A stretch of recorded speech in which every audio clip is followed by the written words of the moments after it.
హరే శ్రీనివాస. శ్రీ గురుభ్యో నమః. కృష్ణాయ వాసుదేవాయ హరయే పరమాత్మనే ప్రణతః క్లేశనాశాయ గోవిందాయ నమో నమః.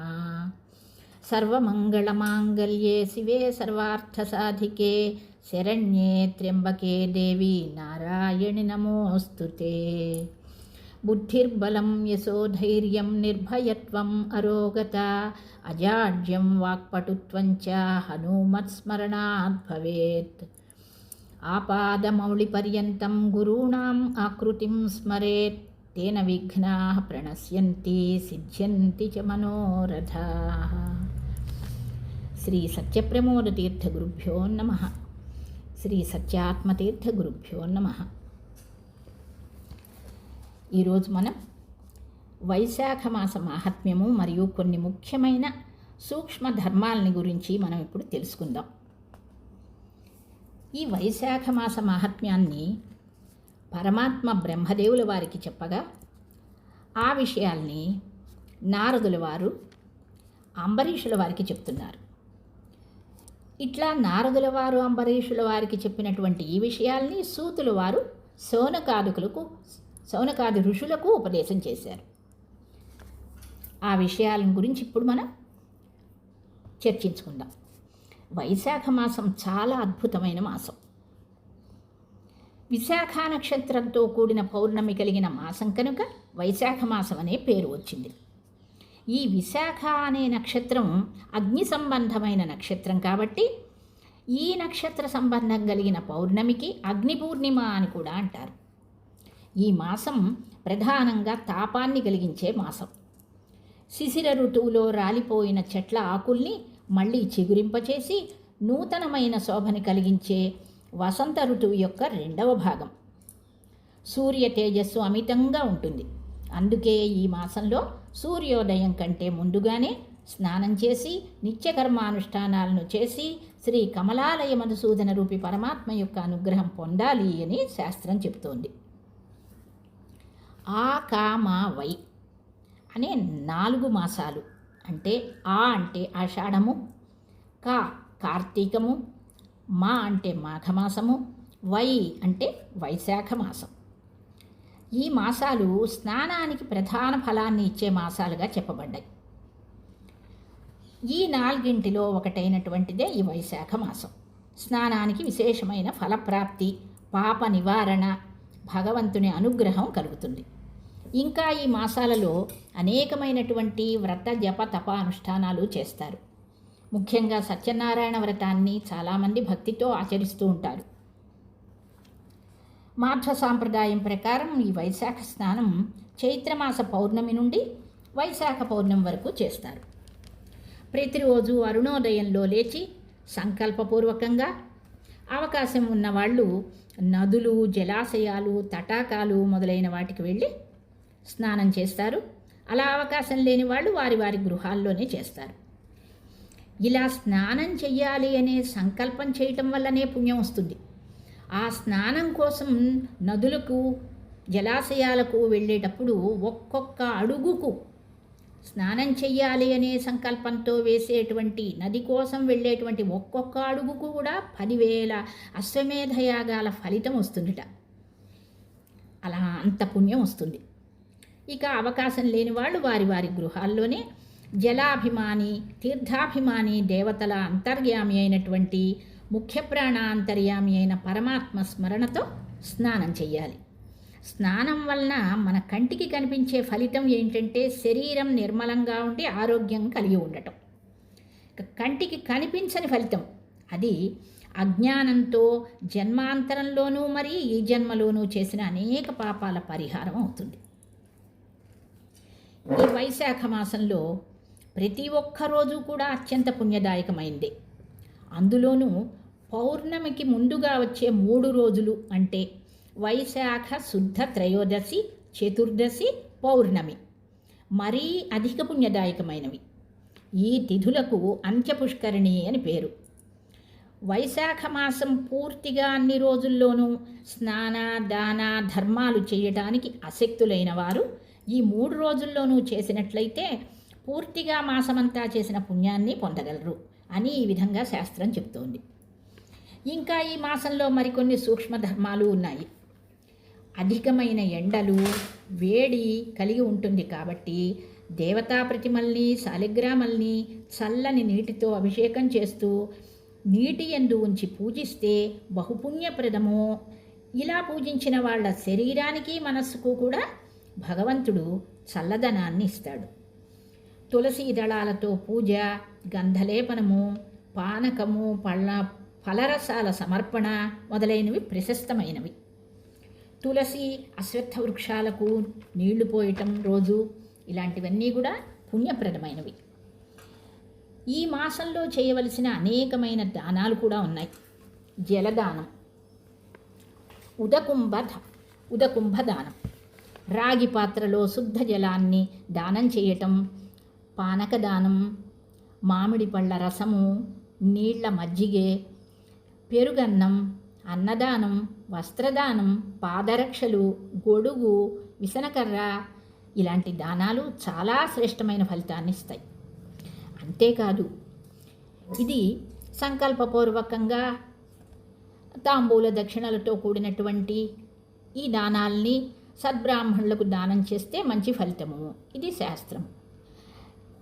ఇది అవకాశం ఈ విధంగా ప్రతిరోజు చేయలేని వాళ్ళు ఇంకా ఏం చేయొచ్చంటే, మనకి సాధ్యమైనంత విధంగా మన ఇంట్లోనే, మన గుమ్మం ముందే చల్లని కుండలో చల్లని నీళ్ళని, మజ్జిగని, పానకాన్ని ఇలా వచ్చే పోయేవాళ్ళు బాటసారులకి, వాళ్ళకి చక్కగా మంచి ఎండాకాలంలో, వేసవి కాలంలో తాపంలో ఉండంగా అలాంటి వాళ్ళకి నీళ్ళని గనక ఇస్తే ఎంతో పుణ్యం.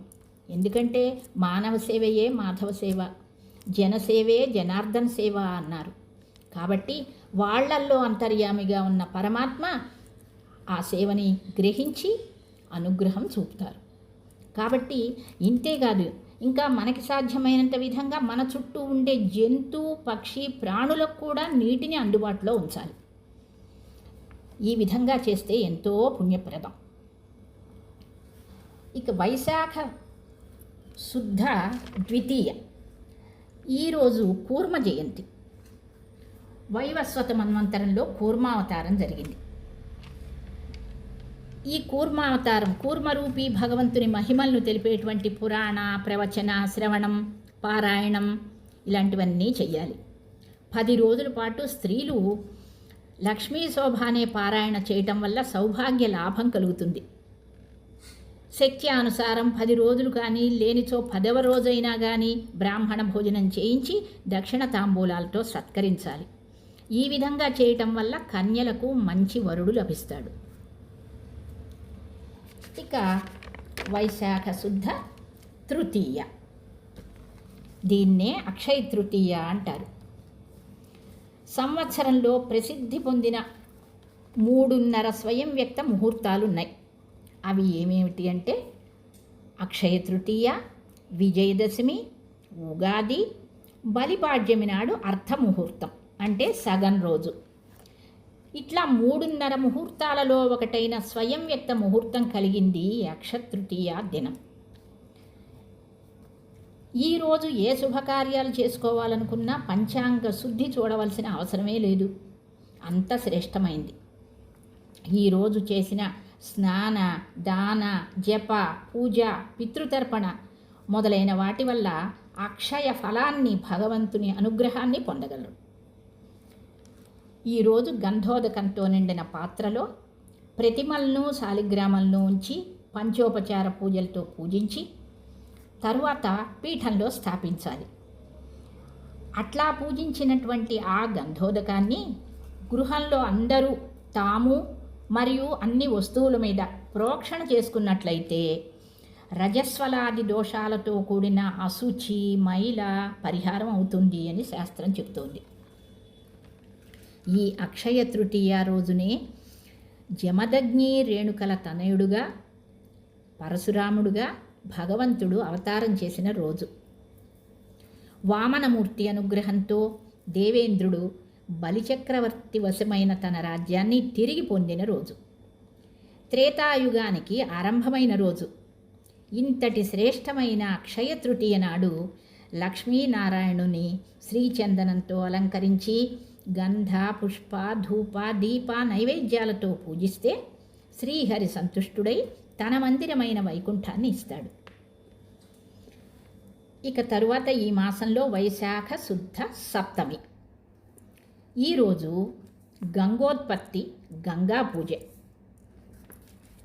త్రివిక్రముని పాదాల నుండి ఉద్భవించిన గంగ భగీరథుని ప్రార్థనతో భూమికి వచ్చింది. అలా భూమికి వచ్చి ప్రవహిస్తూ జహ్నుముని ఆశ్రమాన్ని ముంచివేసింది. అప్పుడు ఆ ముని కోపంతో గంగను ఆపోషణ చేసి మింగేశాడు.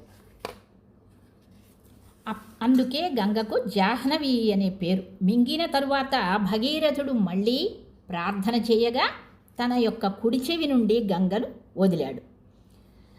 కాబట్టి గంగకు జాహ్నవి అనే పేరు వచ్చింది.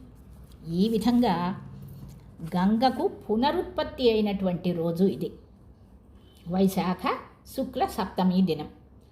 కాబట్టి ఈరోజు ప్రతి ఇంట్లో కూడా ప్రత్యేకంగా స్త్రీలు తమ ఇంట్లో ఉన్న, అంటే ఈ హరిద్వారము, బదరి మొదలైన క్షేత్రాలకు యాత్రకు వెళ్ళొచ్చినటువంటి వాళ్ళు తెచ్చుకుంటారు గంగా కలశాల్ని, గంగ చెంబుల్ని. అలాంటి ఆ గంగా కలశానికి చక్కగా పూజ చేసుకొని నమస్కారం చేసుకోవచ్చు. అలాంటి గంగా కలశాలు ఇంకా గనక ఉన్నట్టయితే సద్బ్రాహ్మణుడికి దానం ఇచ్చుకోవచ్చు. ఇంట్లో గంగా కలశమే లేనివారు రాగి లేదా వెండి లేదా ఇత్తడి చెంబుల్లో మంచినీటిని నింపి ఆ కలశాన్నే గంగోదకంగా భావించి పూజించుకొని నమస్కరించుకుంటారు.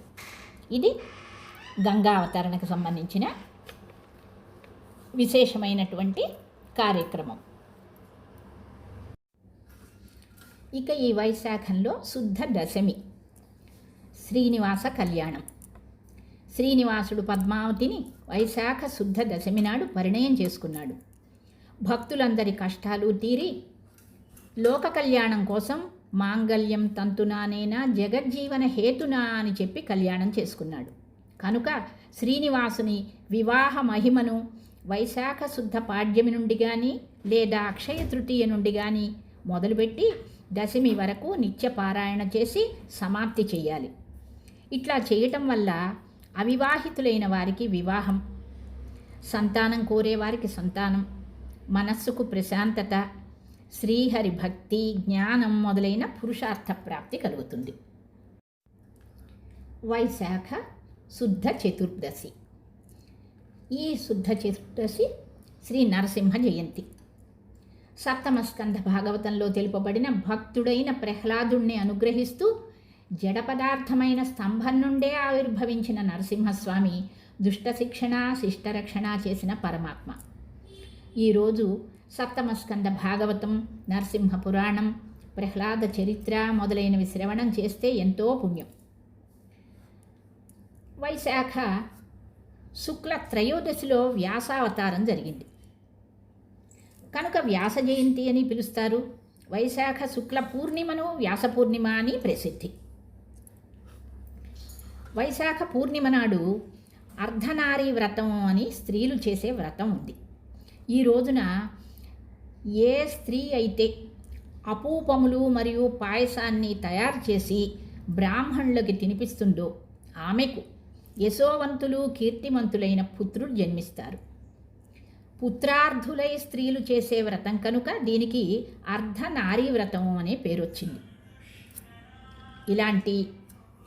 ఈ విధంగా వైశాఖ మాసం అనేది విశేష పుణ్యప్రదమైనటువంటి, విశేష ఫలప్రదమైనది ఈ వైశాఖ మాసం. ఈ మాసంలో వరుసగా కూర్మావతారం, పరశురామావతారం, నరసింహావతారం, వేదవ్యాసావతారం, ఈ విధంగా భగవంతుని అవతారాలు అనేకంగా జరిగినాయి. భక్తుల యొక్క సాధనకి విశేషమైనటువంటి ఫలాన్ని ఇచ్చేటువంటి మాసం ఇది. ఈ విధంగా విశేష పుణ్యప్రదమైనటువంటి ఈ వైశాఖ మాస మహాత్మ్యం మరియు చేయాల్సినటువంటి ముఖ్యమైన కొన్ని కనీస ధర్మాలు అతి సంక్షిప్తంగా శ్రీ హరివాయు గురువులు వారే నా లోపలుండి నా చేత చెప్పించినటువంటి ఈ మాటలు, యథామతిగా యథాశక్తిగా చెప్పిన ఈ విషయాలు భగవంతునికి సమర్పణ చేస్తూ అస్మత్పతి నియామక గురు అంతర్గత తత్వాభిమాని దేవత అంతర్గత భారతీరమణ ముఖ్య ప్రాణ అంతర్గత శ్రీకృష్ణ అర్పణమస్తు. నాహం కర్త హరికర్త తత్పూజా కర్మ చాఖిలం తథాపి మత్కృతా పూజ తత్ప్రసాదేన నాన్యథ.